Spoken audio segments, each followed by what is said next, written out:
Ever wondered how self-referencing classes work in programming? Let's take a moment to unravel this intriguing concept.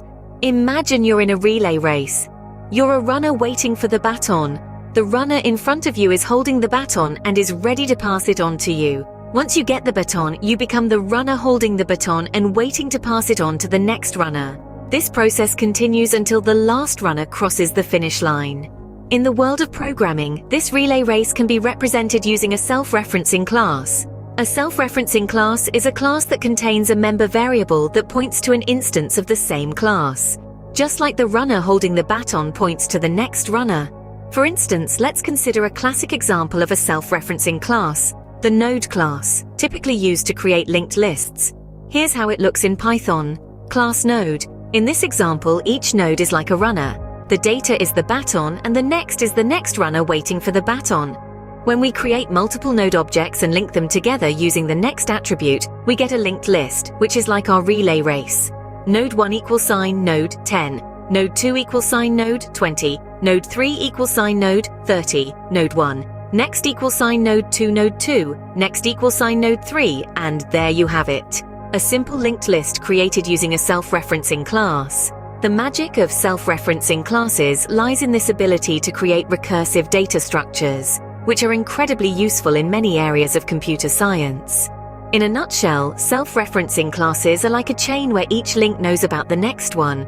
They allow for the creation of complex data structures and are a fundamental concept in object-oriented programming. So next time you see a class pointing to an instance of itself, remember the relay race and it might just make a little more sense.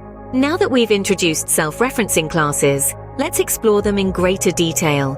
We'll start with our node class example. Here we have a class named node with two attributes, data and next. Data is the value that the node holds, while next is a pointer to another node object.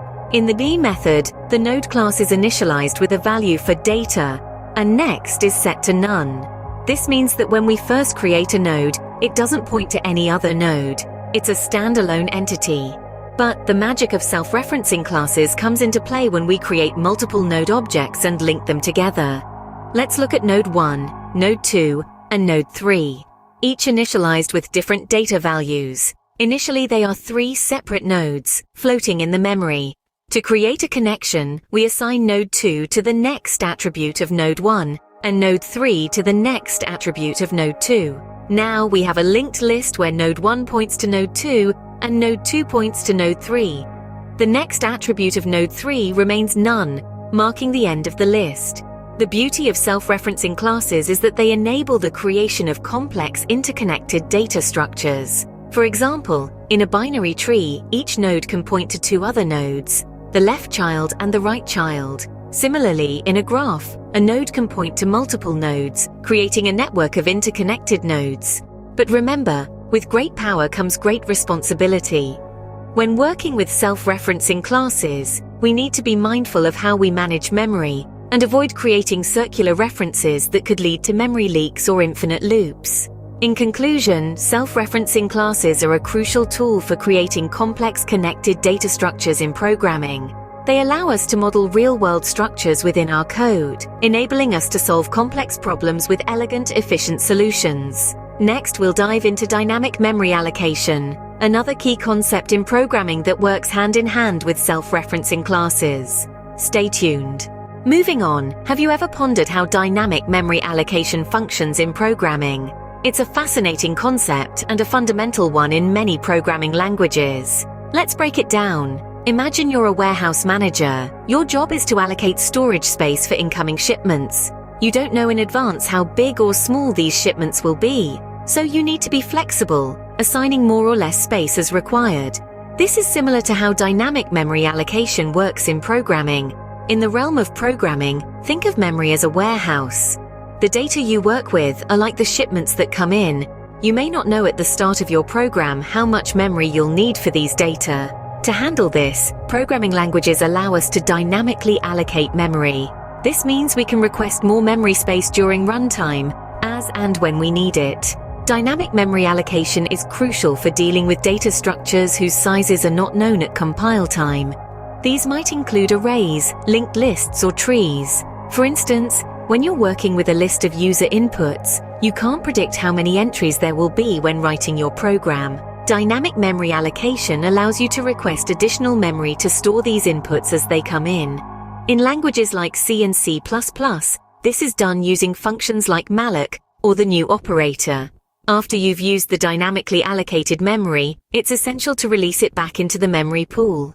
If you don't, you could end up with a memory leak, where parts of your memory are used up but not available for other tasks. This is similar to a warehouse being filled with shipments that are never picked up, leaving no room for new ones. So how does this apply to self-referencing classes? Well, dynamic memory allocation allows us to create instances of self-referencing classes on the fly, without knowing ahead of time how many we'll need. This is particularly useful when constructing data structures like linked lists or trees. In essence, dynamic memory allocation is like a warehouse manager who allocates space as needed. With a basic understanding of dynamic memory allocation, let's delve deeper into this concept. Picture this. You're working in C++ and you need to create an array. But here's the catch. You don't know the size of the array at compile time. What do? You use dynamic memory allocation. Let's take a closer look at how this works with a simple C++ example. We start by declaring a pointer to an integer, which we'll call r. We then use the new operator to allocate memory for 5 integers. Here's the line of code. Int asterisk r equals sign new int. We've now dynamically allocated memory for our array of 5 integers. But of course we want to do something with our array, so let's initialize the elements. We'll use a for loop to assign each element a value that's 10 times its index. The code looks like this. For int I equals sign 0, I 5 plus I, r equals sign I asterisk 10. And just like that, we've populated our dynamically allocated array with values. Now it's time to print our array. Again, we use a for loop, this time to print each element to the console. The code is for int I equals sign 0, I 5 plus I, sd count r. And voila, we've printed our dynamically allocated array, but we're not done yet. We've used our array and now it's time to clean up. We need to deallocate the memory we've used to prevent memory leaks. We do this by using the delete operator. The code is delete r. And there you have it. We've successfully used dynamic memory allocation in C++. So what's the takeaway? Dynamic memory allocation is a powerful tool. It allows us to create and manipulate data structures of unknown size at compile time, making our programs more flexible and efficient. Whether you're working with arrays, linked lists, or tree structures, dynamic memory allocation is essential for efficient and flexible memory usage in programming. To summarize what we've learned today, we have delved into the fascinating world of self-referencing classes and dynamic memory allocation.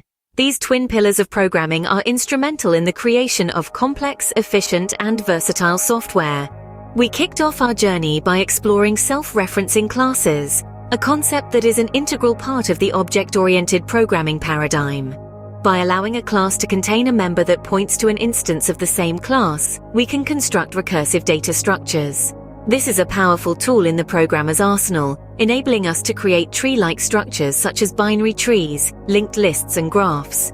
We illustrated this with a Python example, demonstrating how a node class can be designed to reference another node, forming a linked list. Next, we dived into the dynamic world of memory allocation, a process that provides us with the flexibility to allocate and deallocate memory during the execution of a program. Unlike static memory allocation, dynamic allocation doesn't tie us down to fixed sizes determined at compile time. This flexibility is pivotal when dealing with data structures whose sizes are not known in advance. We saw a practical example of this in C++, where we dynamically allocated memory for an array using the new operator, and subsequently released the memory with delete to avoid memory leaks. In essence, these two concepts are vital cogs in the machinery of programming. Self-referencing classes provide the basis for the creation of recursive data structures, while dynamic memory allocation offers the flexibility to manage memory resources efficiently. Together, they open up a world of possibilities for programmers to create diverse and complex applications. With a solid understanding of self-referencing classes and dynamic memory allocation, you're now equipped with more tools to tackle complex programming tasks. Remember, practice makes perfect.